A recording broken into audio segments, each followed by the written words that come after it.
Una de las preguntas que mucha gente se hace ¿es el Dios del Antiguo Testamento un Dios cruel? ¿Y el Dios del Nuevo Testamento es un Dios de amor? Muchas personas que leen la Biblia por primera vez encuentran que Dios se manifiesta muchas veces o piensan que Dios se presenta como un Dios vengativo, un Dios de guerra, a diferencia del Nuevo Testamento, donde la revelación de los evangelios nos hablan de un Dios de misericordia, perdonador y de amor. Pero ¿es correcto pensar así? ¿Acaso Dios tiene dos personalidades? Lo importante es que nosotros entendamos quién es Dios a partir de la revelación que nos da Dios en su palabra. Primero me gustaría que podamos considerar un pasaje de la Biblia que es Santiago, capítulo 1, verso 17. Santiago, capítulo 1, verso 17 dice: Toda buena dádiva y todo don perfecto desciende de lo alto, del Padre de las luces, en el cual no hay mudanza ni sombra de variación. Lo que nos dice Santiago es que Dios no se muda, no es un Dios que cambia de opinión constantemente. Vamos a ver lo que dice la Biblia con respecto a esto también en Malaquías, capítulo 3. Malaquías, capítulo 3, verso 6. Dice lo siguiente: Porque yo Jehová no cambio, por esto hijos de Jacob no habéis sido consumidos. La primera parte dice: porque yo Jehová no cambio. Entonces podemos ver de que Dios no tiene dos personalidades como quizás algunos piensan cuando empiezan a leer la Biblia por primera vez. Ahora, para entender estas dudas que surgen en la mente de las personas, tenemos que entender cuáles son las cualidades o los atributos que tiene el creador del universo, cuál es su personalidad. Vamos a ver lo que dice Deuteronomio. Deuteronomio, capítulo 32. Deuteronomio, capítulo 32, verso 4. Dice lo siguiente: Él es la roca, cuya obra es perfecta, porque todos sus caminos son rectitud. Dios de verdad, sin ninguna iniquidad en él. Es justo y recto.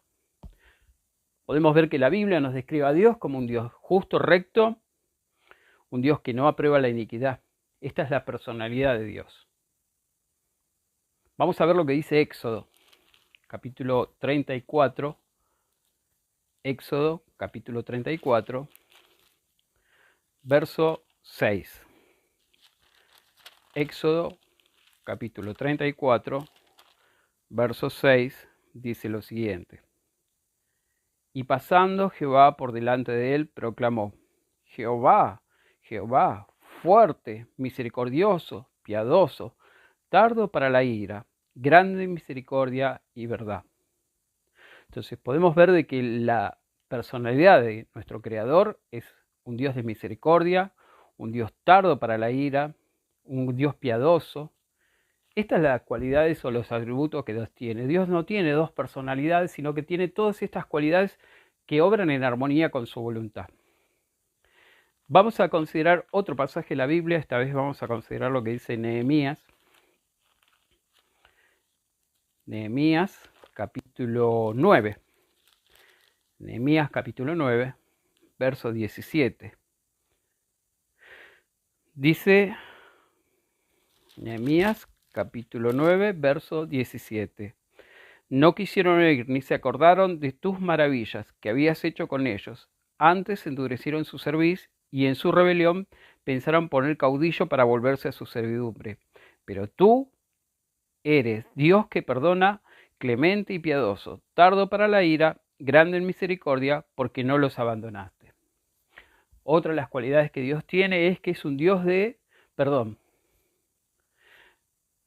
¿Y por qué decimos que mucha gente dice que Dios es una persona cruel, vengativa? Bueno, muchos dicen que Dios fue un Dios cruel al destruir a todos en un diluvio, o destruir a ciudades como Sodoma y Gomorra,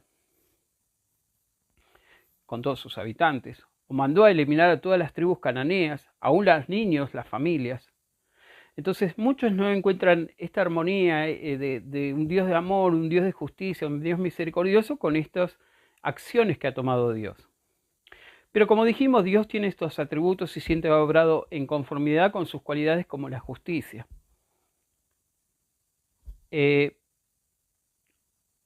Como dijimos, Dios es justo, ¿no? Pero la humanidad, en general, perdió su calidad de justo al comienzo de la creación, cuando se rebeló contra Dios y eligió desobedecer a Dios por medio de pecar contra Dios. Y esto trajo la consecuencia del pecado de la muerte. Vamos a ver lo que dice la Biblia con respecto a la condición que tiene la humanidad delante de Dios. Vamos a abrir en el Salmo 53. Salmo 53, 1 al 3. Dice el necio en su corazón, no hay Dios. Se han corrompido e hicieron abominable maldad. No hay quien haga bien.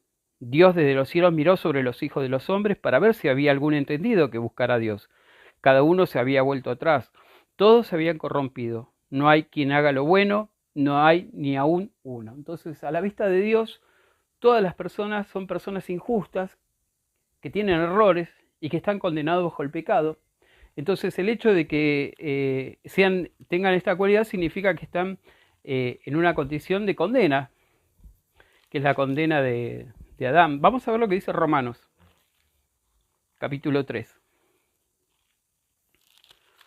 Romanos capítulo 3, verso 23 dice lo siguiente: por cuanto todos pecaron y están destituidos de la gloria de Dios. Entonces no hay persona justa delante de la vista de Dios, todos somos pecadores. Ahora, vamos a concentrarnos en lo que dijimos al principio, que Dios parecía que era un Dios cruel o injusto al destruir o condenar a toda una sociedad en el diluvio. Vamos a ver lo que dice Génesis con respecto a esto. Génesis capítulo 6. Génesis capítulo 6, versos 5 al 8.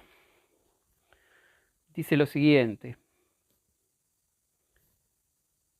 y vio Jehová que la maldad del hombre era mucha en la tierra, y que todo designio de los pensamientos del corazón de ellos era de continuo solamente el mal.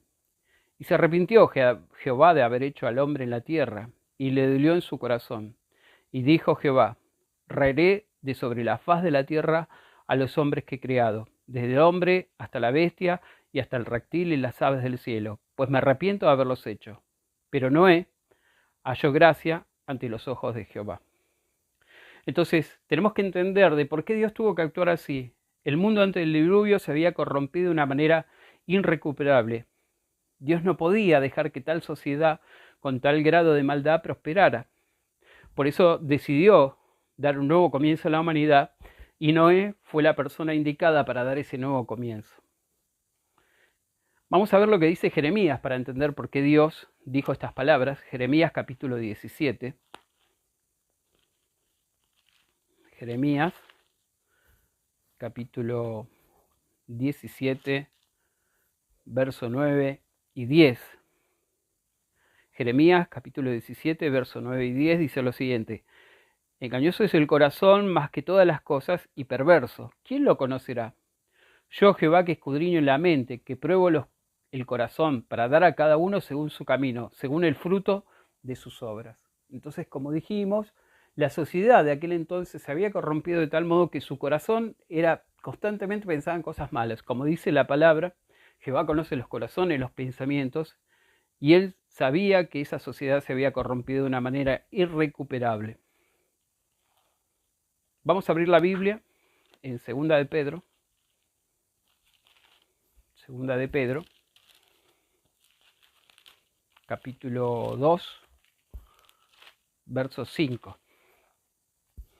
Segunda de Pedro 2:5 dice lo siguiente: y si no perdonó al mundo antiguo, sino que guardó a Noé, pregonero de justicia, con otras 7 personas, trayendo el diluvio sobre el mundo de los impíos. Entonces Dios no ha sido injusto, no ha sido colérico, no ha sido vengativo al traer juicio sobre esa sociedad que se había corrompido de tal modo, donde la maldad era lo que pensaban todo el día, donde su corazón estaba lleno de maldad. Por eso Dios tuvo que dar un nuevo comienzo a la humanidad a través de Noé.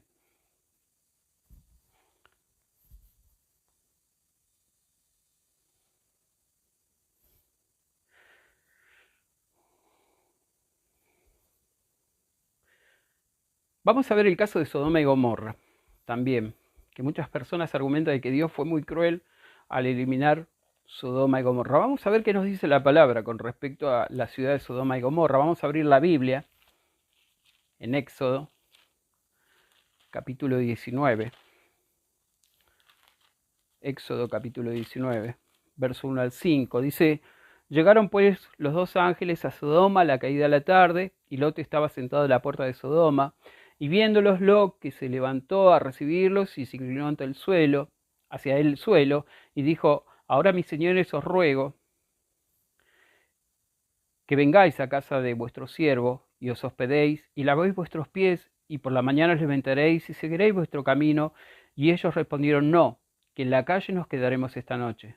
Mas él porfió con ellos mucho, y fueron con él, y entraron en su casa, y le hizo banquete, y coció panes sin levadura, y comieron. Pero antes que se acostaran, rodearon la casa los hombres de la ciudad, los varones de Sodoma, todo el pueblo junto, desde el más joven hasta los más viejos, y llamaron a Lot y le dijeron: ¿dónde están los varones que vinieron a ti esta noche? Sácalos para que los conozcamos. La ciudad tenía un gran grado de corrupción, a tal punto que querían abusar de estos visitantes. Como vemos, esta ciudad en sentido moral estaba corrompida hasta tal punto que tanto los jóvenes como los viejos dice que querían tener ayuntamiento inmoral con estos visitantes.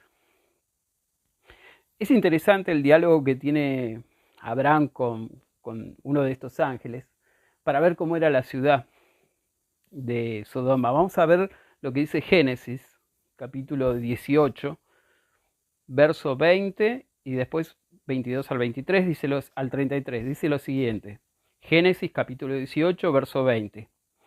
Entonces Jehová le dijo: por cuanto el clamor contra Sodoma y Gomorra se aumenta más y más, y el pecado de ellos se ha agravado en extremo. Ahora vamos a ver lo que dice el verso 22 al 33. Y se apartaron de allí los varones y fueron hacia Sodoma, pero Abraham estaba aún delante de Jehová. Y se acercó a Abraham y dijo: ¿destruirás también al justo con el impío? Quizás haya 50 justos dentro de la ciudad. ¿Destruirás también y no perdonarás el lugar por amor a los 50 justos que están dentro de él? Lejos de ti el hacer el mal, que hagas morir al justo con el impío, y que sea el justo tratado como el impío. Nunca tal hagas. El juez de toda la tierra no ha de ser lo que es justo. Entonces respondió Jehová: si hallar en Sodoma 50 justos dentro de la ciudad, perdonaré a todo este lugar por amor a ellos. Abraham replicó y dijo: he aquí que ahora que he comenzado a hablar a mi Señor, aunque soy polvo y ceniza, quizás faltarán de 50 justos 5. ¿Destruirás por aquellos 5 toda la ciudad? Y dijo: no la destruiré si hallare allí 45. Y volvió a hablarles y dijo: quizás se hallaran allí 40. Y respondió: no la haré por amor a los 40.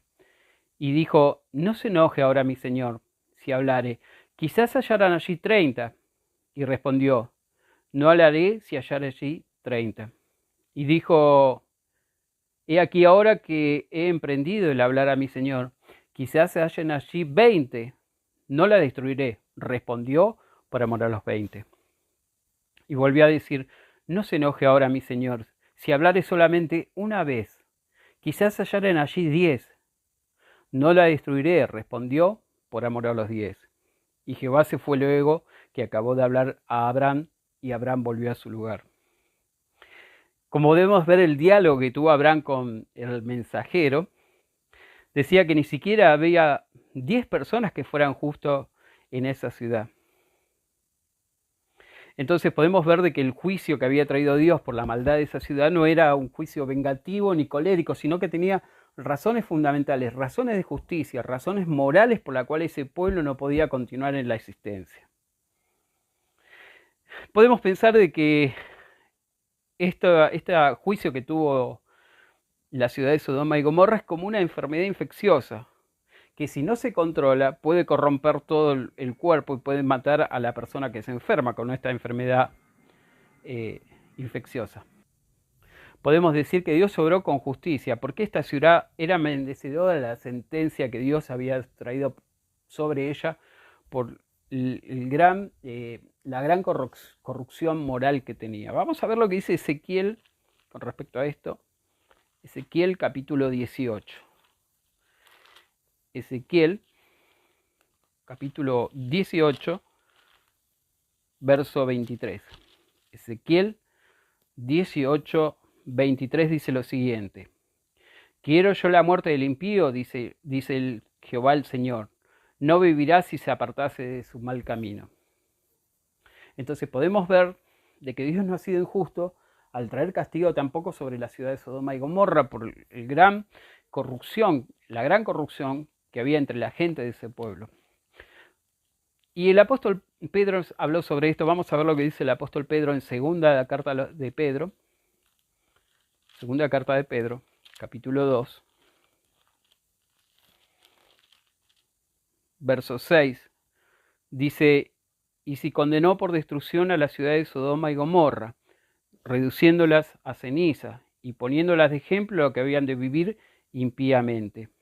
Y libró al justo Lot, abrumado por la nefanda conducta de los malvados, porque este justo que moraba entre ellos afligía cada día su alma justa, viendo y oyendo los hechos inicuos de ellos. Podemos ver de que la corrupción había llegado a tal punto que hasta Lot se lamentaba de todo lo que sucedía en esa ciudad, en ese pueblo.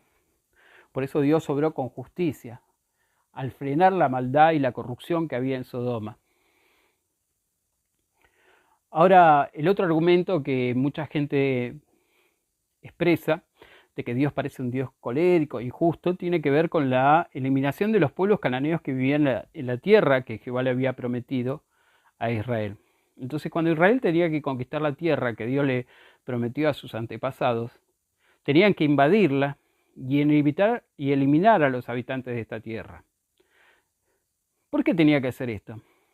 Porque Dios tenía que proteger a su pueblo, porque desde ese pueblo vendría la descendencia prometida, y tenía que sacar a ese pueblo malvado e inmoral, que podía llegar a corromper al pueblo de Dios y arruinar la descendencia prometida. Vamos a ver lo que dice Deuteronomio con respecto a esto. Deuteronomio capítulo 9. Deuteronomio capítulo 9, versos 4 y 5. No pienses en tu corazón cuando Jehová tu Dios los haya echado delante de ti, diciendo, por mi justicia me ha traído Jehová a poseer esta tierra. Por la impiedad de esas naciones Jehová las arrojó delante de ti. No por tu justicia, ni por la rectitud de tu corazón, entrarás a poseer la tierra de ellos, sino por la impiedad de estas naciones, Jehová tu Dios las arrojará delante de ti, para confirmar las palabras que Jehová juró a tus padres, Abraham, Isaac y Jacob. Entonces, lo que nos dice la palabra, que era una tierra donde se habían corrompido de una manera que no había recuperación. Y esa tierra les pertenecía, por ende, al pueblo de Israel, que Dios se la había dado a sus antepasados a Abraham. Pero quizás alguien se pregunte, ¿qué tan malos eran los cananeos, los que vivían en esa ciudad? Bueno, vamos a ver lo que dice Levítico, que nos da una pista de cómo era ese pueblo cananeo, el cual tenía que ser desarraigado y eliminado de esa tierra. Vamos a ver lo que dice Levíticos, capítulo 18, verso 1 al 5. Levítico 18, 1 al 5 dice lo siguiente. Habló Jehová a Moisés diciendo, habla a los hijos de Israel y diles, yo soy Jehová vuestro Dios. No haréis como hacen en la tierra de Egipto, en la cual morasteis, ni haréis como hacen en la tierra de Canaán, a la cual yo os conduzco, ni andaréis sus estatutos. Mis ordenanzas pondréis por obra, y mis estatutos guardaréis, andando en ellos, yo Jehová vuestro Dios. Por tanto, guardaréis mis estatutos y mis ordenanzas, las cuales haciendo el hombre vivirá en ellos. Yo Jehová. Entonces, para saber cuál era la conducta que ellos tenían, que no lo vamos a hacer ahora porque sería muy largo, uno tendría que seguir leyendo de los versos 6 hasta el 23 para ver todas las aberraciones que hacía el pueblo de Canaán y su mala conducta, tanto moral como religiosa, que tenía ese pueblo. Tenía muchas prácticas que el pueblo de Israel no debía imitar. Entonces Dios tenía una justificación para erradicar a ese pueblo de esa zona, porque eran gente que se había corrompido de una manera muy impía. Vamos a ver lo que dice de este mismo capítulo, el verso 24 al 28. Dice lo siguiente: en ninguna de estas cosas os amancillaréis, pues en todas esas cosas se han corrompido las naciones que yo he hecho delante de vosotros. Y la tierra fue contaminada, y yo visité su maldad sobre ella, y la tierra vomitó sus moradores. Guardad pues vosotros mis estatutos, mis ordenanzas, no hagáis ninguna de estas abominaciones, ni el natural ni el extranjero que mora entre vosotros, porque todas estas abominaciones hicieron los hombres de aquella tierra que fueron antes de vosotros, y la tierra fue contaminada. No sea que la tierra os vomite por haberla contaminado, como vomitó a la nación que habitó antes de vosotros. Como podemos ver, Dios tenía buenas razones por las cuales erradicar esas naciones que vivían en esa zona, y actuó con justicia, porque de ese modo estaba protegiendo a su pueblo de que no corrompiera a su pueblo tanto en sentido moral como espiritual. Entonces podemos ver de que Dios actuó en justicia porque era gente que realmente estaba actuando con injusticia. Vamos a ver lo que dice Ezequiel, capítulo 33. Ezequiel 33, 11. Dice: diles, vivo yo, dice Jehová el Señor, que no quiero la muerte del impío, sino que se vuelva el impío de su camino y que viva. Volveos de vuestros malos caminos.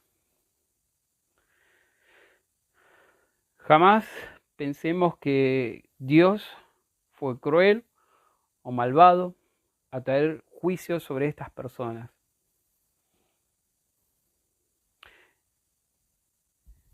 Lo que pasó con este pueblo tenía que ver también con que Dios estaba protegiendo la descendencia prometida. Y el pueblo cananeo podía interponerse en tal descendencia. Ahora, todas las personas que sufrieron este juicio, los que vivían en esa ciudad, los de Sodoma y la gente del diluvio, la realidad es que todos también estaban condenados a la muerte por el pecado de Adán. Ninguno tenía derecho a la vida eterna, todos estaban bajo el pecado de Adán. Vamos a ver lo que dice Romanos. Romanos capítulo 5.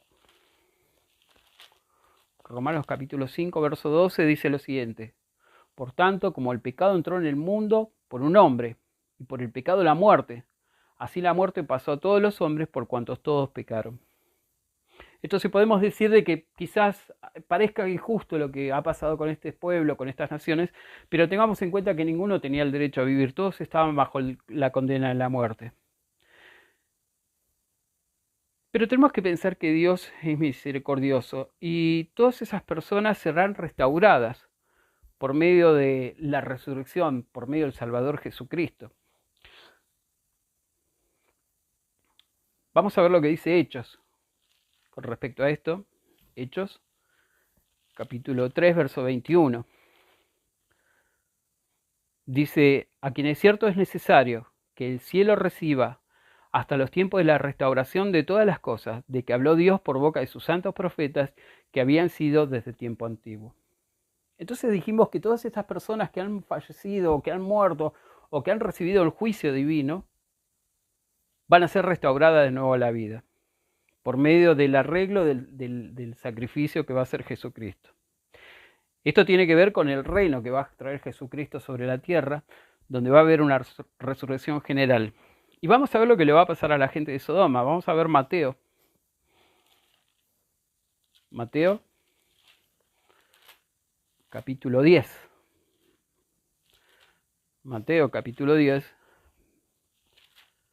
verso 15.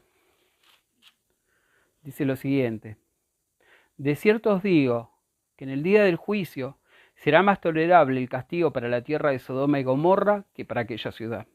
Entonces Jesús hablaba de que esas ciudades que habían escuchado su mensaje y no recibieron el mensaje, en el día del juicio, la gente que vivió en Sodoma le iba a ser más tolerable el juicio porque ellos sabían que si desobedecían las normas de Dios, los juicios de Dios, iban a pagarlo con la muerte. Entonces ellos iban a resucitar, iban a tener la oportunidad de obtener la vida eterna. Entonces todo lo que fue arruinado por el pecado será arreglado por medio de Cristo en su reino. Las ciudades o los habitantes de Sodoma volverán a tener la oportunidad de obtener la vida en el reino de Jesús. Y Dios en su misericordia dará vida a toda persona o le dará la oportunidad que pueda ganar la vida en el reino de Cristo, en el milenio, en el día del juicio. Vamos a ver lo que dice Hechos. Hechos, capítulo 24. Hechos, capítulo 24, verso 15. Y teniendo esperanza en Dios, lo cual ellos también abrigan de que va a haber resurrección de los muertos, así de justos como los injustos. Entonces, todas las personas que murieron por ser injustas volverán a la vida, porque como dijimos, la obra de restauración que va a hacer Jesucristo en medio de su reino va a traer la oportunidad que todos los que han muerto tengan la posibilidad en el reino de obtener la vida. Vamos a ver cómo lo dice esto Apocalipsis, capítulo 20. Apocalipsis capítulo 20, versos 11 al 14. Dice: y vi un gran trono blanco y el que estaba sentado en él, de delante del cual huyeron la tierra y el cielo, y ningún lugar se encontró para ellos. Y vi a los muertos, grandes y pequeños, de pie ante Dios, y los libros fueron abiertos, y otro libro fue abierto, el cual es el libro de la vida, y fueron juzgados los muertos por las cosas que estaban escritas en los libros, según sus obras. Y el mar entregó los muertos que había en él, y la muerte y el hado entregaron los muertos que había en ellos, y fueron juzgados cada uno según sus obras. Y la muerte y el hades fueron lanzados al lago de fuego. Esta es la muerte segunda. Tenemos que pensar que Dios no está obligado a devolverle la vida a nadie, pero lo hace por el amor que siente a la humanidad. Entonces todas las personas que han recibido ese juicio en la antigüedad van a volver a la vida, porque es la promesa que nos da la Biblia. Vamos a ver lo que dice 1 Corintios, el capítulo 15, verso 22. Dice: porque así como en Adán todos mueren, también en Cristo todos serán vivificados. Entonces, como dijimos, Dios no está obligado a devolver la vida a nadie, pero lo hace por amor. Todos tendrán la oportunidad de beneficiarse de este arreglo de la resurrección. Todos podrán en el día del juicio demostrar que son dignos para vivir eternamente, y esto tiene que ver con la obediencia. Entonces, pensar de que Dios actuó de manera cruel en el pasado al destruir estas naciones, estos pueblos, es no conocer realmente, primero, la personalidad de Dios, que Dios es un Dios justo, un Dios misericordioso. Segundo, no reconocer que la humanidad toda está bajo el pecado y la muerte. No hay justo ni siquiera uno, como leímos en la palabra. Y también tenemos que reconocer que Dios es misericordioso y Dios tiene amor, porque no está obligado a darle la resurrección a nadie. Sin embargo, la resurrección viene por medio del reino de Cristo. Jesucristo en el Evangelio de Juan, capítulo 5, verso 28-29, dice que no se maravillen de esto, porque viene la hora en todos los que están en las tumbas, oirán su voz y saldrán los que hicieron lo bueno a una resurrección de vida, y los que hicieron lo malo a una resurrección de condenación. Claro, quizás está mal entendido decir que van a resucitar para ser condenados de nuevo, sino que tiene que ver con un juicio previo, y ahí se va a determinar su inocencia o su maldad, pero en base a lo que van a hacer en el momento después de ser resucitados. Entonces, como dijimos, que viene un tiempo de restauración. Dios tiene amor a la humanidad, por eso ha puesto este medio por el cual la humanidad puede alcanzar la salvación y la vida, que es Jesucristo. Y vamos a ver, para finalizar, el último texto que vamos a hablar en este momento, que es Juan, capítulo 3. Juan, capítulo 3, verso 17, que dice lo siguiente. Y luego el 36 dice: Porque Dios no envió a su Hijo al mundo para condenar al mundo, sino para que el mundo sea salvo por él. Entonces, lo que quizás nos parece injusto, de lo que hablamos en este momento, tenemos que ver que Dios siempre ha obrado de acuerdo con su justicia. Y que Dios también es misericordioso y tiene amor, porque le va a dar a toda esa gente que ha recibido el juicio divino la oportunidad de obtener la vida y de salvarse. Esto va a suceder en el día del juicio, en el milenio, en el reino de Cristo. Y esto va a ser una realidad. En el verso 36 de este mismo capítulo dice lo siguiente: el que cree en el Hijo tiene vida eterna, pero el que rehúsa creer en el Hijo no verá la vida, sino que la ira de Dios estará sobre él. Entonces la salvación tiene que ver con la obra de Jesucristo. Decir que Dios ha obrado de manera injusta es no conocer el amor que Dios tiene. Porque como dice el verso 16 de este mismo capítulo, dice que tanto Dios amó al mundo que envió a su Hijo unigénito para que todo el que cree en Él se pueda salvar. Y nosotros sabemos que hoy la salvación está primero para la iglesia, para aquellos que son creyentes hoy, donde Cristo está invitando a ser parte de su reino celestial, y que después, cuando ese número esté completo, va a venir la salvación para el mundo, cuando Cristo venga efectivamente con su reino, y a todos los que no se han convertido, a todos los que no son creyentes, se les va a dar la oportunidad de obtener la vida eterna. Y luego que eso suceda, con el tiempo van a resucitar todas las personas, inclusive aquellos de Sodoma y Gomorra y los cananeos. Dios le va a dar una oportunidad a esa gente de obtener la vida eterna.